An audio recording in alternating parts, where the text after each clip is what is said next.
Kanyang bibig sa taglay niyang kulit, tsak ika'y mapapaibig. Ang bibi mo at ang bibi ko. I love you! Love you, pare. Bibo! Bibo!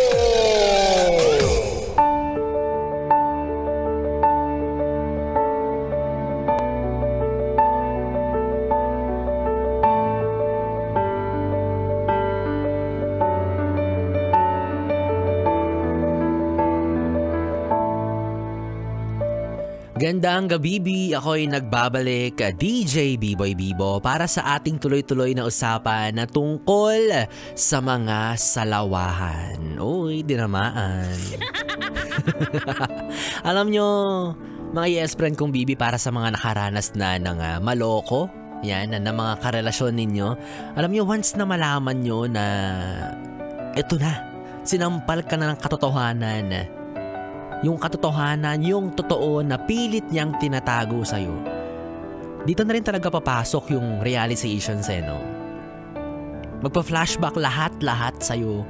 Yung buong pinagsamahan ninyo na kahit gaano pa yan katagal, lahat babalikan mo. Hahanapin mo kung saan siya nagsimulang maging ganyan. Kasi baka nga naman noon pa, di ba? Baka nga naman may mga signs na binibigay sa'yo, pero ikaw, bilang nagmamahal ka ng totoo, wala napanatag ka Masyado kang nagtiwala. Which is hindi naman masama, di ba? It's never wrong to trust someone. Pero minsan kasi dapat ano rin tayo, maging alert din tayo kapag alam mong merong hindi na ginagawang tama yung partner mo. Kasi minsan, di ba, ang best way para malaman mo kung niloloko ka ng partner mo is to trust your intuitions, 'di ba? Yung sense na parang may mali, parang nararamdaman kong niloloko na ako ng taong ito. And then doon ka magsisimulang mag-imbestiga at doon mo malalaman yung totoo na niloloko ka na nga niya. 'Di ba? Yung guts natin na tinatawag. And dito ka nasasampalin ng realidad na hindi porket sinabihan ka ng mahal kita, ibig sabihin nun mahal ka na nga talaga. Kasi kung mahal ka niya, bakit niya sa'yo yun nagawa, diba? Hindi porket pinakitaan ka ng maganda, hindi ka na pagtataguan ng masama. Minsan kasi sobra nating kapanatagan kapag paulit-ulit tayong sinasabihan ng salitang mahal kita, yan, diba, ikaw lang talaga, gusto ko habang buhay ikaw na yung kasama. Hindi pala sapat yung mga ganong bagay, no? Hindi sapat yung minsan na maniwala ka lang. Dapat maging bukas ka pa rin sa katotohanan na anytime may tsansang makahanap siya ng iba at palitan ka niya. Ang daya lang kung iisipin na buti ka pa may nahanap ka agad na iba, okay ka na. Paano naman ako naiiwan mo? Paano naman ako na niloko mo? Hindi mo man lang iniisip yung mararamdaman ko, 'di ba? Ang iniisip mo lang yung kasiyahan mo. Akala ko ba mahal mo ko? Unfair kung iisipin, pero may mga ganong kasi talagang klase ng tao na inuuna nila yung kasiyahan nila kaysa yung mararamdaman ng taong sinasabi nilang mahal nila, pero hindi naman pala talaga. And to tell you, kahit yung pinakamatinong tao na kilala mo, once madilaan niya ng tukso, lahat ng magagandang pakikisama at pakikitungo na ginawa mo, borado. Automatic yan. Wow, parang tagline namin yung dati. Automatic yan, 'di ba? And at the end of the day, para sa mga nagsasabing wala lalaki lang natukso wala babae lang marupok. To tell you, at the end of the day, cheating is a choice. Pinili mo yan. Pinanindigan mo yan na kahit alam mong mali, nilaban mo pa rin. Hinayaan mo yung sarili mo na lokohin yung taong sinasabi mong mahal mo.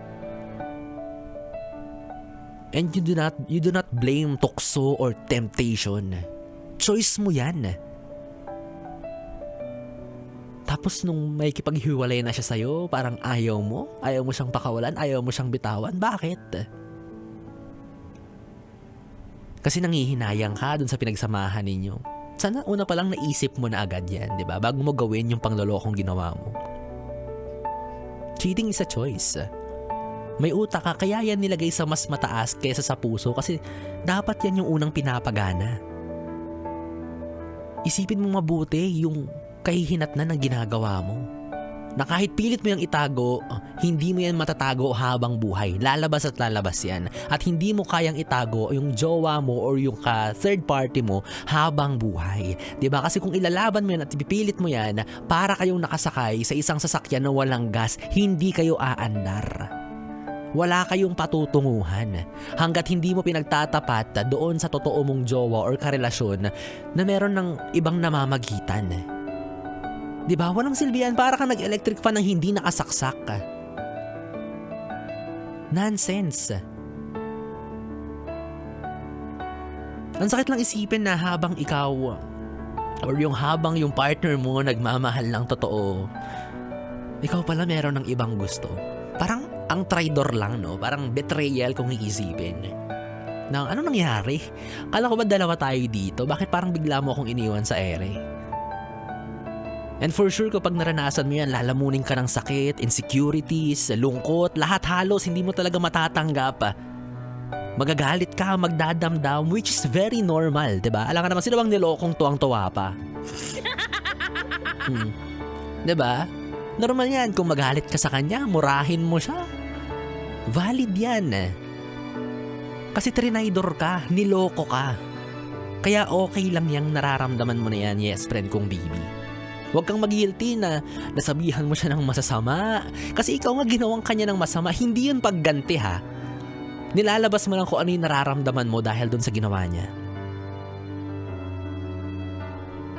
Valid. Kung iniisip mong sana hindi mo na lang siya nakilala, sana hindi mo na lang siya nakasama, okay lang yan.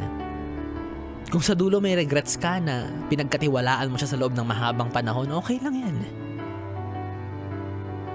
Kaya ikaw, kuya or ate na kasalukuyan na nagtataksil, nagsasalawahan, ako sana naman makonsensya ka na, no?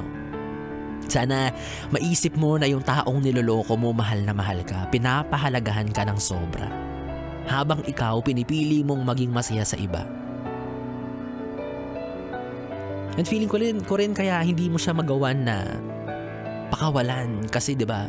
Kasi alam mong panghihinayangan mo rin siya, no? Ganyan ka kadamot, ganyan ka kadaya na parang ayaw mong bitawan yung tao kasi alam mong mapapakinabangan mo pa rin siya. Ganun ka kaduga. Duga mo, out ka na dapat sa laro. 'Di ba? Kaya ikaw kung meron ka ng ibang mahal, sabihin mo na sa pinakamaagang panahon. Walang pinag-iba yun kung papatagalin mo pa bago aminin sa kanya. Parehas lang yung mararamdaman niya, masasaktan at masasaktan siya. Ganun na rin lang din manaranasan niya, paagahin mo na hanggat maaga pa, di ba? Bigyan mo na siya ng tsansa na makalaya at mas makamove on ng mas maaga. At sana kung gaano kakatapang nung hinayag mo sa kanya nung umpisa yung pagmamahal na meron ka sa kanya, sana mas may lakas ka ng loob na tapatin na siya. Na hindi na siya, na nagbago ka na mayroon ka ng iba. Mga yes friend kong bibi, kung usapang relasyon, ako ito talaga yung one of the ultimate top reason kung bakit may mga naghihiwalay at nasasaktan, no? Third party, cheating, kabit. Pero sa kabila ng maraming klase ng ganitong kaso, hindi pa rin talaga natin magawang matuto, no? Hindi pa rin natin magawang makaiwas. Kaya ikaw kung may jowa ka na, may asawa ka na, pangalagaan mo sana siya. Kasi marami pa rin kami nagtitiis sa wala. Hello! Kami nga wala eh. Puro lang kami self-love. Umay na kami sa self-love. Diba Kuya Joshua? Oh, wala kaming kakis. Puro kiss-kiss ng sarili na lang yung nararanasan namin. Kaya sana ikaw pahalagahan mo yan, ha? Yes, friend kong BB, kung meron kang nafe-feel na parang hindi mo na siya gusto mo na ng iba, ipagtapat mo sa kanya, or hindi naman kaya, i-work out nyo together para magbalik yung init ng pagmamahalan nyo sa isa't isa. O sabi ni Kuya Joshua, pagod na yung mga palad namin. Bakit, Kuya Joshua? Bakit pagod yung palad mo? Ikaw, Kuya Joshua, kung saan mo kinikis-kis yung palad mo. Kaka-cellphone. Yung sinasabi ko, kaka-cellphone mo yan eh. Wala na ba si Esperan kong Bibi? 3 oras na Bibi time na naman ang ating pinagsamahan. Nakapiling mo ang Bibi mo sa radyo. DJ B-Boy Bibo, ang DJ na single, ready to mingle, basta walang label. Magkasama at magkarinigan tayong muli bukas sa parehong oras. Dito pa rin at dito ka lang sa istasyong tanggal limot ang problem. Ang 101.1, yes, FM. Good night, Bibi. Mwah, mwah. 101.1